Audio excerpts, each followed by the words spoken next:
Okay. Hey, how's it going? Blah, blah, blah. Okay, cool. So we're going to keep it rolling. Blah, blah, blah. Is that what we're going to do? Blah, blah, blah, blah. See, I can't be serious too long either. That's a kind of... We'll be in serious meetings, and all of a sudden I'll just say something random, and they're like, I was like, you got a little too serious. It's kind of funny. Hey guys, how's it going today? My name is Rob Moore with 4D Business Group, and this is your spotlight with Farrah Sonnenberg from Sonnenberg Consultants. We're actually here in Pleasant Prairie facility. Yep. Right. So my name is Farrah. We started about 21 years ago with Sonnenberg, and we work with special needs children, specifically autism, but we do have some other diagnoses here and there that we, definitely help. But it all started back when ABA, which stands for Applied Behavior Analysis, that's what our focus is, that's our methodology, and it started in home. So that's where ABA was in the Midwest, was all in-home therapy.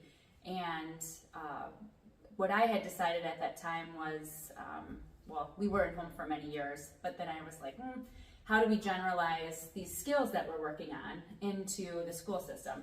Because they were totally separate. So we would have therapy at home for a few years, and then the children would transition to the school, and there'd be no communication.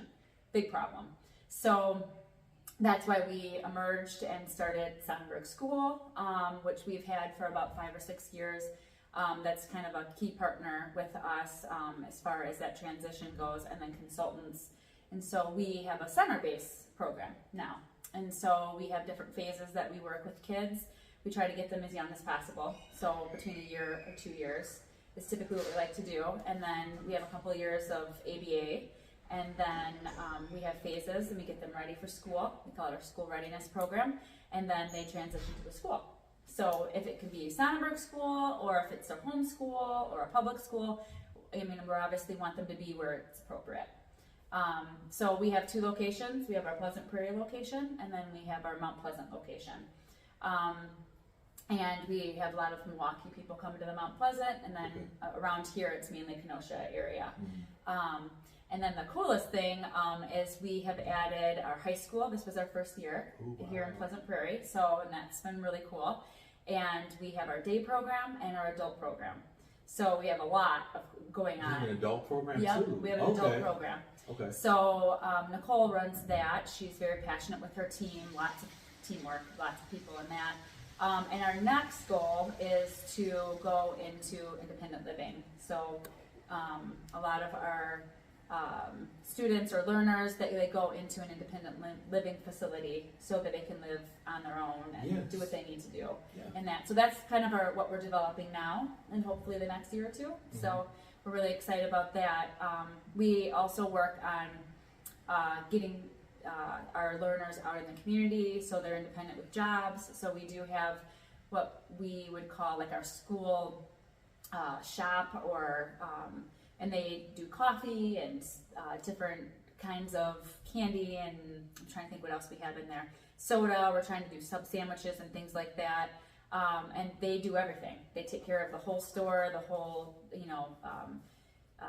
I'm drawing a blanket what exactly, but they do the checkbook, they put it into the bank, awesome. They do all of the, ordering. That's amazing. So it's a full circle. Wow.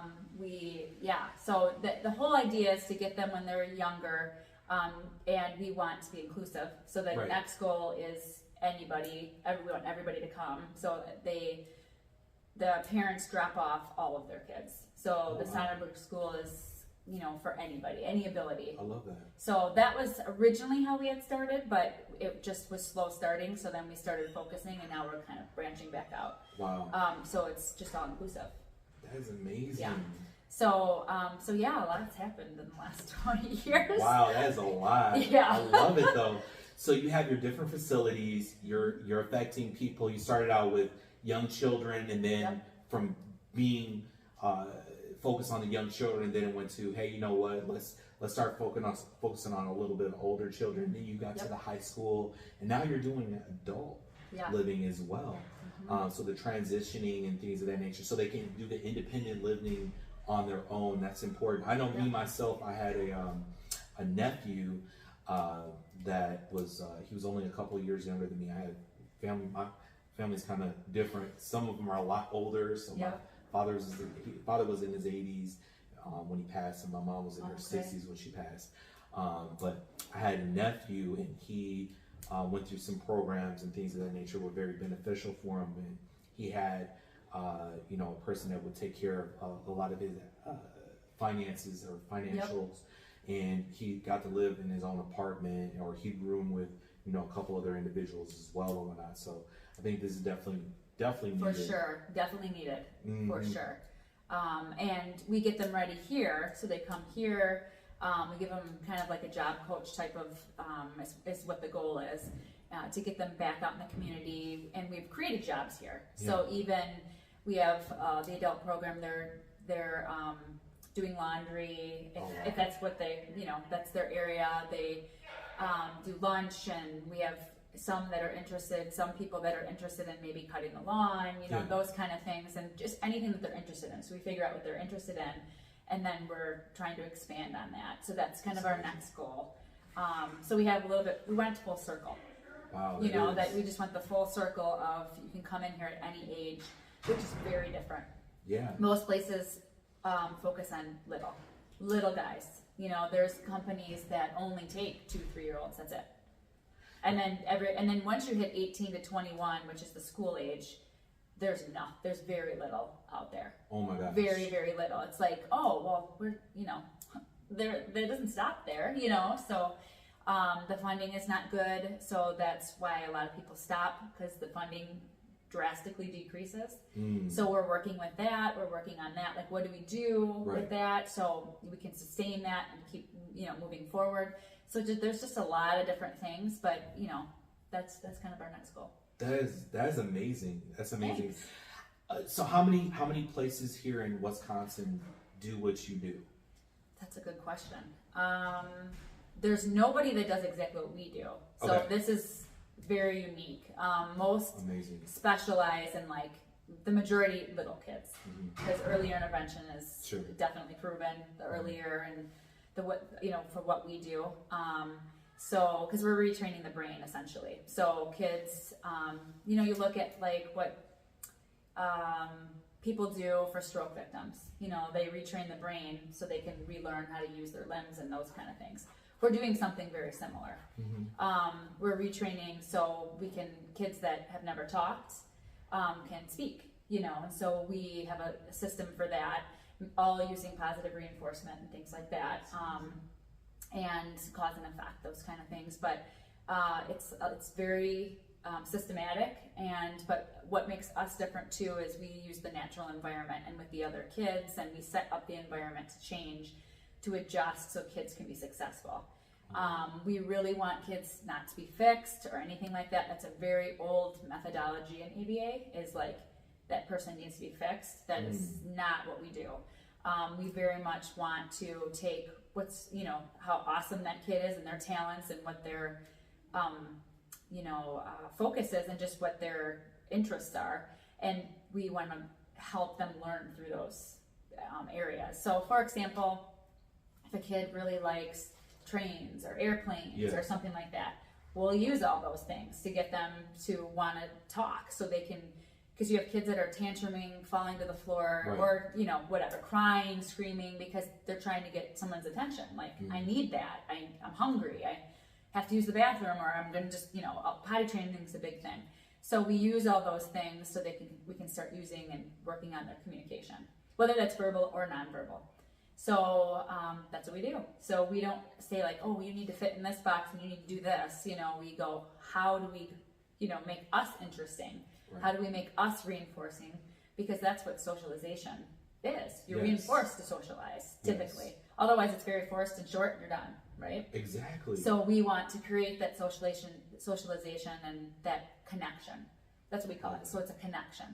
And so we've got to adjust. I love that. I mean, they're very much, why would I want to interact with you? You're no fun. You're right.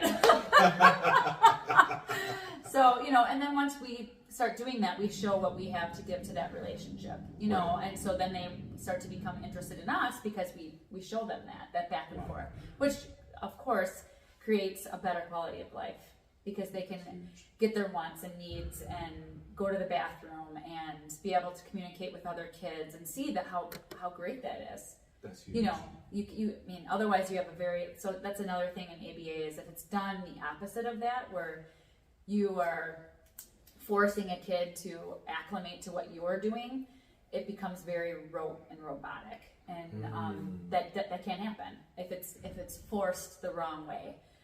So that's why ABA is about changing the environment, not changing the person. Changing the environment is really important. It sounds like Key. It's a key part.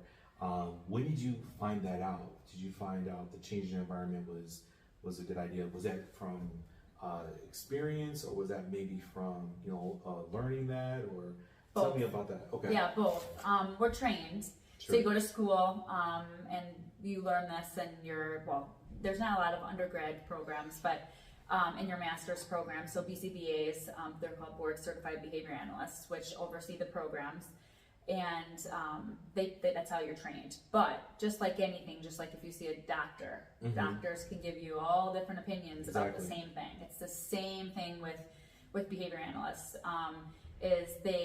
Which is what I love about the field, is you have a situation and let's say, okay, you're going to work on this kid communicating that he's hungry. Let's just say there's many ways to do that. That's what makes it fun. But you can also be like, I'm going to force you to do this, and this is what I'm going to do, and or you can say, let's make this fun.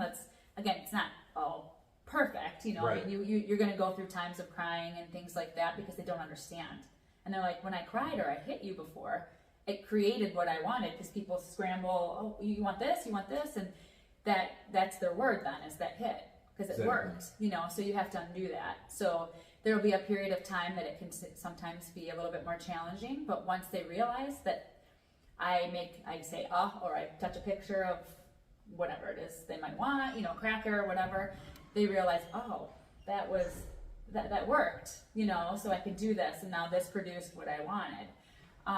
So it's training, it's experience. I mean, I've been in the field for 27 years, so a lot of experience with, kids and learning, to really, each kid brings a lot. I mean, computers, I guarantee that was people that were probably very systematic and potentially on the spectrum, to be able to say, because that's part of autism, is that repetitiveness and that interest, that focused interest. Well, a lot of people can't focus that long, so the fact that they focused and they're like a lot of kids know about the weather, and they know everything there is to know about it, and they can memorize it, and they're, so there's just so many different areas that have contributed to society. It's just a matter of seeing which path is theirs. Okay. So yeah, it's really fun. It's very challenging, but I love that part of it, because I love people and interacting, so you realize that every person brings something and has a gift, what's their gift? We call it their superpower. Their superpower. I love that. Yeah. So I have a son that has the ADHD, and I always say to him, like, that's a superpower. You can do things that other people can't do. Right. And you can hyper focus on things that other people can't focus on. And so a lot about certain areas that I have no clue, or this person has no clue. So he'll go into engineering, and that'll be his superpower, and so it's the way you look at it versus, that's why a lot of people don't like the word disability. Okay. We say ability, so what's your ability? But that's a big kind of thing in this society right now too, is disability versus ability. Because it's, again, positive versus kind of a negative. Yeah. So yeah, but that's just some perspective on that, but it definitely is different, because you're starting from a positive standpoint of, what gift do they bring, and how do we bring that gift out, versus you're not like us, right? You know what I mean? You're not like society's standard of, whatever that may be, so we're going to put you and make you like this, which we don't like that. So we want to figure out where you belong and where you feel comfortable and where you'll feel good. You're I welcome. really appreciate your time. Yeah. Is there anything, how do people get in contact with you?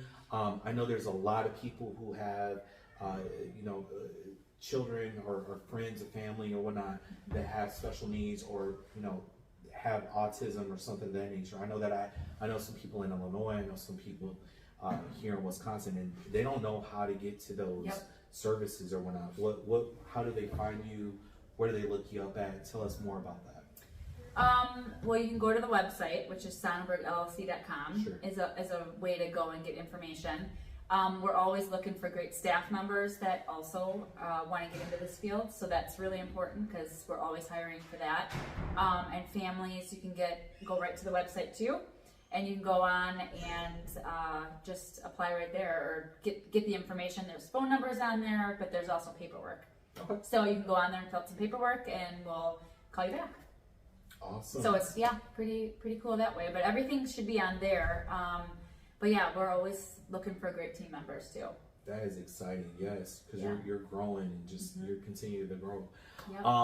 Any big events coming up pretty soon for you, or yeah, you actually, so April is Autism Awareness Acceptance. Okay. That's a big kind of controversy too. Is acceptance, accepting, but awareness is often used. Yes. I think both important because we want people to know.